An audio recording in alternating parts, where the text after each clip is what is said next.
kembali lagi dengan saya Rupi Darmasruti. Baik, di sini saya akan melanjutkan pembahasan pada bab kedua, yaitu mengenai konsep dasar filsafat pendidikan. Untuk poin pertama, yaitu pengertian pendidikan. Pendidikan dapat dipandang dalam beberapa arti. Yang pertama, yaitu pendidikan dalam arti luas, yaitu suatu proses pembudayaan yang berlangsung sepanjang hidup manusia. Jadi, dalam hal ini manusia tidak terbatas untuk mengenyam pendidikan. Yang kedua, yaitu pendidikan dalam arti sempit. Pendidikan dalam arti sempit yaitu suatu proses transformasi pengetahuan, nilai-nilai, sikap, perilaku, dan keterampilan dari pendidik kepada peserta didik. Yang ketiga yaitu pendidikan dalam arti teknik, di mana suatu proses yang terjadi di dalam masyarakat melalui lembaga pendidikan seperti sekolah, universitas, dan sebagainya, yang bertujuan untuk mewariskan budaya, yaitu pengetahuan, nilai-nilai, dan keterampilan dari generasi ke generasi. Untuk yang keempat yaitu pendidikan dalam arti hasil.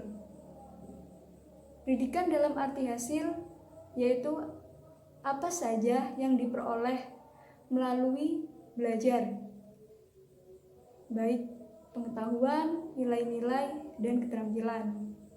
Untuk yang kelima yaitu pendidikan dalam arti proses, di mana pendidikan melibatkan proses belajar itu sendiri. Dalam hal ini maksudnya suatu perbuatan mendidik seseorang atau diri sendiri. Untuk poin yang kedua yaitu berbagai pandangan pengertian filsafat pendidikan. Banyak yang dikemukakan oleh para ahli mengenai pengertian filsafat pendidikan.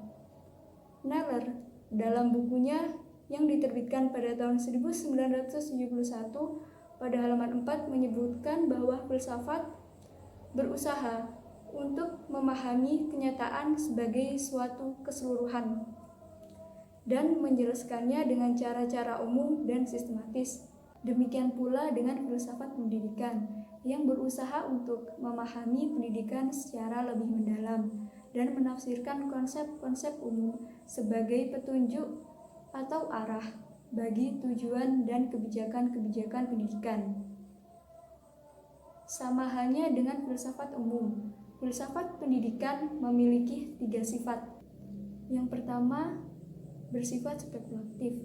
Filsafat pendidikan bersifat spekulatif, membangun teori tentang hakikat manusia, masyarakat, dan dunia dengan cara-cara umum dan menginterpretasikan dari suatu penelitian pendidikan dan ilmu-ilmu perilaku. Yang kedua bersifat preskriptif, yaitu pendidikan filsafat mengkhususkan tujuan-tujuannya.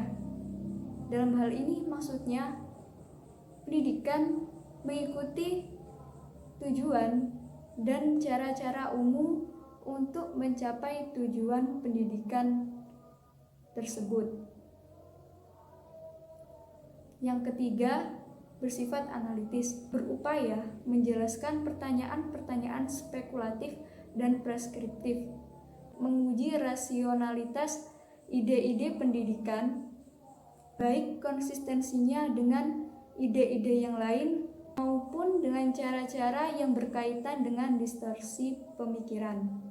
Pembahasan selanjutnya terdapat pada video setelah ini ya. Sekian dari saya. Wassalamualaikum warahmatullahi wabarakatuh.